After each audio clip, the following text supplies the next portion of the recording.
أرجوكم يا شباب، أرجوكم يا فتيات، أعطوني قلوبكم الآن وامنحوني أسماعكم الآن. قبل سنوات قليلة كان الشاب المصري محمود يسكن في مدينة شهيرة بالمملكة العربية السعودية. كان ككثير من الشباب في لهو وعبث وإعراض عن الله سبحانه وتعالى. كان وقتها لم يجاوز 15 من عمره، يقضي وقته مع مجموعة من أصدقاء السوء الذين لا يتحدثون إلا عن الحب والغرام والمعاكسات الهاتفية. وبدأت مشاعر محمود الجياشة وعواطفه الملتهبة تؤزه نحو الشر أزا وتحرك غريزته تحريكا.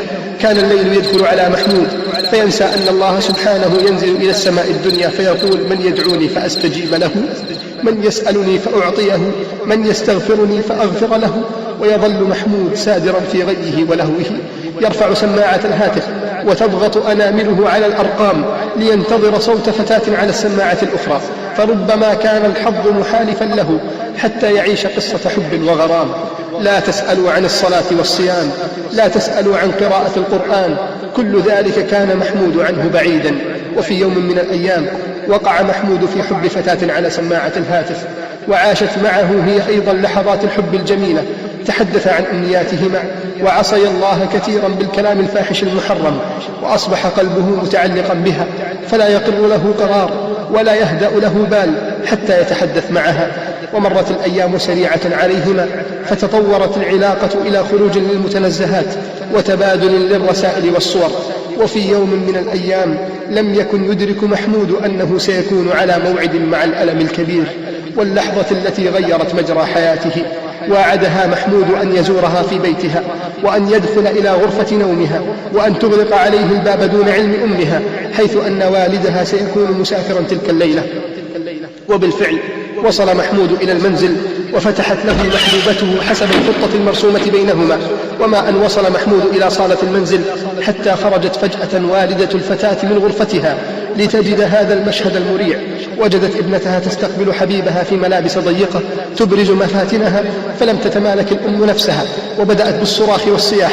وفجأة وجد محمود نفسه مندفعا يحاول كتم صوتها، فدفعته بقوة وبدأ الصوت يرتفع أكثر، وصاحب هذا سيل من الشتائم النابية.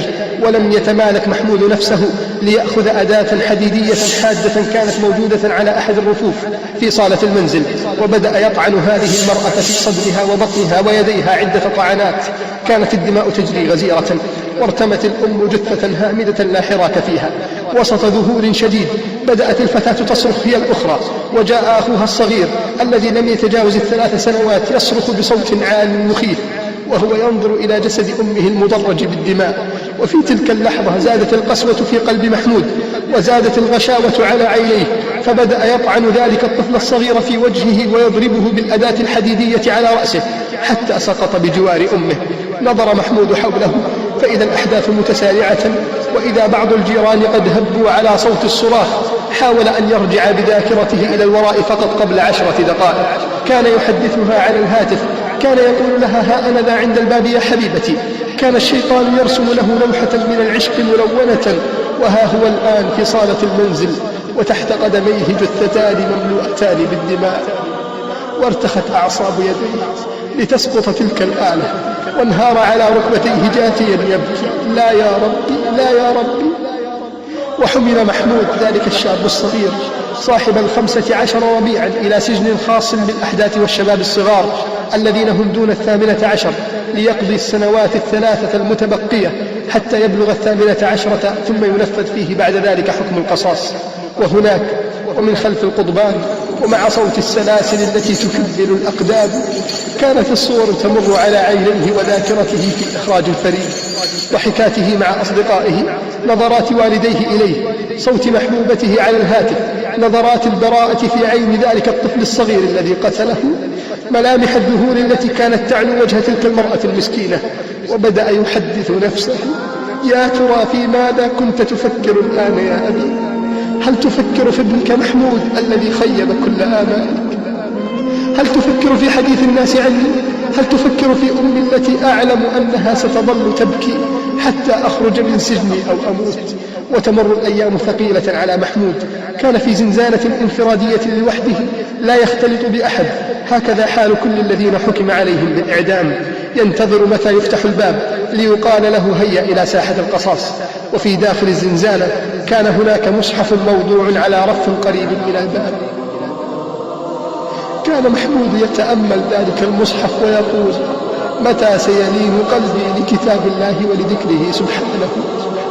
وتمر الأيام ليدخل شهر الرضوان، شهر رمضان، ويدخل نور الإيمان إلى قلب محمود ليبدد ظلام العصيان. وتحركت كل خلية، وتوقفت كل شعرة في جسمه وهو يسمع قراءة القرآن من زنازين السجناء الجماعية: والذين آمنوا وعملوا الصالحات لا نكلف نفسا إلا وسعها.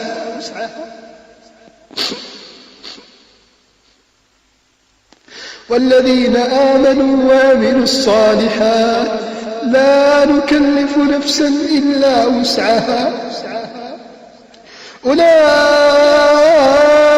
أصحاب الجنة هم فيها خالدون.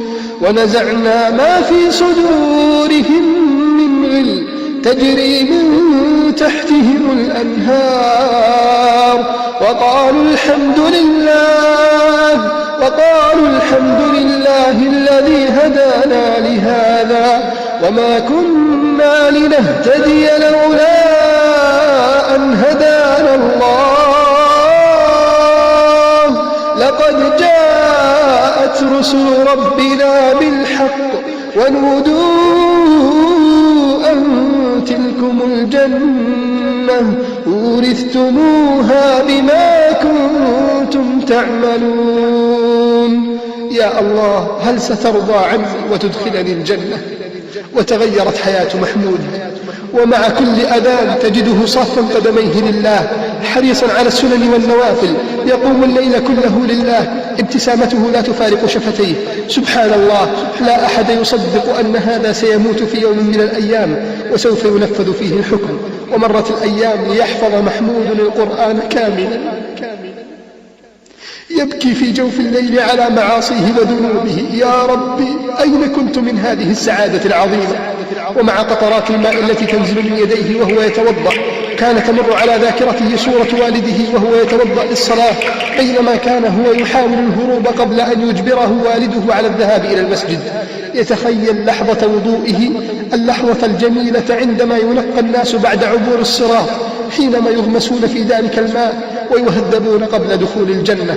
لقد أصبح محمود يدرك أن ذنوبه تنزل من يديه مع قطرات الماء، فظل يواظب على الوضوء لكل صلاة. إن أنسه وسعادته وراحته وهناه في وقوفه بين يدي مولاه. هل تعلمون ماذا أصبح حال محمود؟ لقد أصبح يصوم يوما ويفطر يوما صيام نبي الله داود، يرتل القرآن بصوت ندي يبكي جميع من يسمعه. تغير حديثه كثيرا، فأمسى لا يتحدث إلا عن الجنة والحور العين والأنهار والثمار وصحبة النبي المختار صلى الله عليه وعلى آله وسلم. تميز محمود كثيرا في معاملته للمسؤولين عنه في السجن. خلال 2 كاملتين حصل على لقب السجين المثالي. نعم، لقد كان مثاليا بتقواه، لقد كان مثاليا بطموحه وهداه، لقد كان مثاليا بخلقه ونداه. أقسم لكم بالله يا شباب، أقسم لكم بالله يا فتيات، اتصل بي أحد الإخوة الذين حدثهم بقصة محمود، مدير سجن الأحداث في تلك المنطقة، يقول لي: لقد أصبح محمود مثال الداعية الصادق والواعظ الصامت. تقول له: عظني، فيطرق برأسه ليقول لك: غدا تلقى الله. يقول مدير السجن: حتى أتم المدة التي قررت له رسميا. وفي صبيحة اليوم الذي سينفذ فيه حكم القصاص كان محمود صائما، كان متعطرا متطيبا متنظفا متطهرا، قد جلس على سجادة الصلاة مستقبلا القبلة يناجي خالقه الذي عن قريب سيرحل إليه. ومن بعيد صوت أقدام تقترب ومجموعة مفاتيح تتأرجح بيد ذلك القادم. كانت الساعة 7 صباحا. نعم، إنه الوقت الذي يؤخذ فيه المحكومين بقضايا القتل. وفجأة إذ بباب زنزانة محمود يفتح. نظر ذلك الشرطي مبتسما، وكان بجواره مدير السجن، وألقوا التحية على محمود: السلام عليك ورحمة الله وبركاته. وأجاب محمود: وعليكم السلام ورحمة الله وبركاته. نعم، أعلم أن اليوم لدي موعد، أشعر أن إفطاري هناك في الجنة. ولم يتمالك مدير السجن نفسه، فاحتضن محمود بين ذراعيه يبكي وهو يقول: ما أعظمك يا محمود.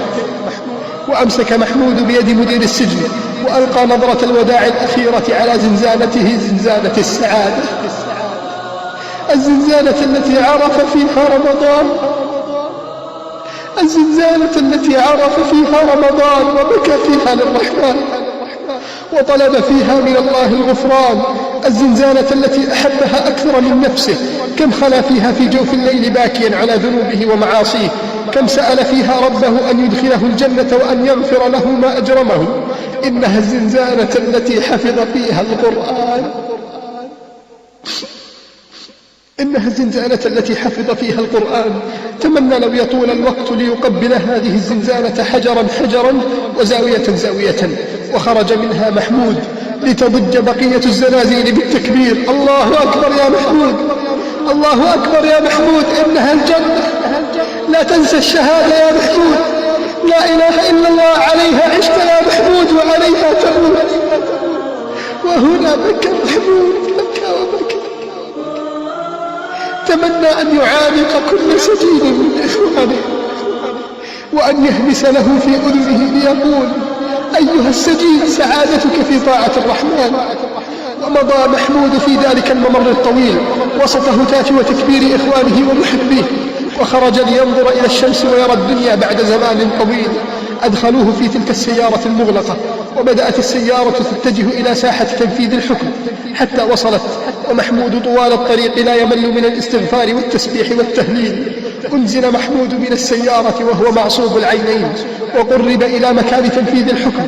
وقبل أن يقرأ البيان الصادر من وزارة الداخلية، تقدم مجموعة من المشايخ والدعاة إلى أسرة القتيلين بشيك مفتوح ليكتب فيه أي مبلغ لا يقل عن 1,000,000 ريال، لكنهم رفضوا إلا أن يقام شرع الله عز وجل. وهناك قدم محمود إلى السيف، وبدأ التسبيح والاستغفار على لسانه بقلب ثابت مطمئن. إنه يعلم أن هذا الحد كفارة له، إنه يعلم أن هذا الحد كفارة له في الدنيا وحماية له من عذاب الله يوم القيامة.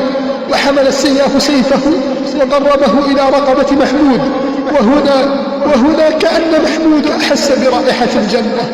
إنه التائب الذي يرجو أن يقبله ربه سبحانه وتعالى، إنه التائب في رمضان الذي قاده رمضان إلى الرضوان. ورحل محمود إلى خالقه سبحانه وتعالى، رحل في نهاية المطاف صادقا مخلصا تقيا، رحل وليت كل الراحلين كمحمود، رحل ليستر لشبابنا وفتياتنا أن الرجوع إلى الله مصير لازم، وأن التوبة إلى الله ممكنة ولو تيقن المسلم من الموت. رحل محمود، وسنقابله بإذن الله مع النبي العدنان صلى الله عليه